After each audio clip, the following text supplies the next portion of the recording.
Episode 3 కొత్త ఇల్లు. పాదముద్రల రహస్యం. రాత్రి 12:15. అద్దం ముందు ఆ భయంకరమైన చెయ్యి రమేష్ను లోపలికి లాగుతోంది. ప్రాణాల కోసం పోరాటం. రమేష్ అరుస్తూ, విడిచేయ్, వదిలేయ్, ప్లీజ్ వదిలేయ్. అతను తన శక్తంతో ఉపయోగించి బయటికి లాక్కోవడానికి ప్రయత్నించాడు.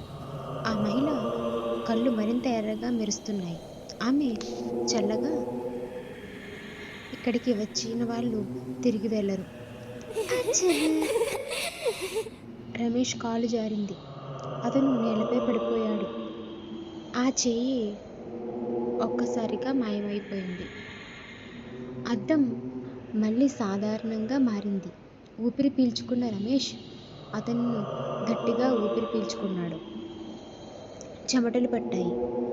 రమేష్ తనలో తాను ఇలా అనుకుంటున్నాడు. ఇది నిజమా, లేక నిద్రలో కలనా? అతను వెంటనే గది నుంచి బయటకు పరిగెత్తాడు, కింద అంతస్తుకి. రమేష్ కిందికి వచ్చి తలుపు దగ్గర కూర్చున్నాడు. అప్పుడు అతని కళ్ళకు మళ్ళీ ఆ పాదముద్రలు కనిపించాయి. కానీ ఈసారి అవి మారిపోయాయి. భయంకరమైన నిజం. ఇప్పుడు అవి నీటితో కాదు, రక్తంతో ఉన్నాయి. టప్ టప్. రక్తపు పాదముద్రలు మళ్ళీ కదులుతున్నాయి. ఈసారి అవి నేరుగా రమేష్ వైపు వస్తున్నాయి.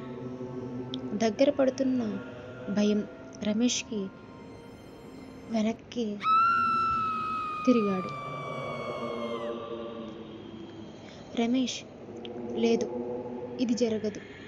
పాదముద్రలు అతని ముందు ఆగిపోయాయి. అచానక్ అతని చెవిలో ఒక గుసగుస వినిపించింది. నన్ను గుర్తుపట్టావా? రమేష్ ఒక్కసారిగా షాక్ అయ్యాడు. రమేష్, ఎవరు ఎవరు నువ్వు? నేను ఎవరిని గుర్తుపట్టను. గతం మెరుపు. ఒక్కసారిగా అతని తలలో ఒక ఫ్లాష్ వచ్చింది. ఒక మహిళ, అదే తెల్లటి చీర. ఆమె ఏడుస్తోంది. ఎవరితోనో తగువేస్తోంది. Shocking twist. ఆ ఫ్లాష్లో ఆమెను తోసింది ఎవరో కాదు, రమేష్. ఆమె మెట్ల నుంచి పడిపోయింది. రక్తం, అరుపు, చీకటి.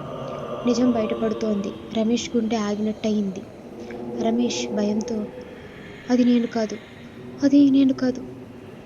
అప్పుడే అద్దం ఉన్న గది తలుపు బలంగా మూసుకుంది. ధమ్.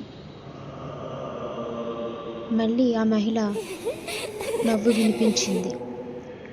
ఇప్పుడు గుర్తొచ్చిందా? ఆ తర్వాత ఏం జరిగింది? రమేష్ ముందు నేలపై రక్తంతో ఒక మాట రాసి ఉంది. ఆ మాట ఏంటి? ఇంతకీ ఆ హంతకుడెవరు? ఇలాంటి మరిన్ని విషయాలు తెలియాలంటే మన ఛానల్ని సబ్స్క్రైబ్ చేసుకోండి.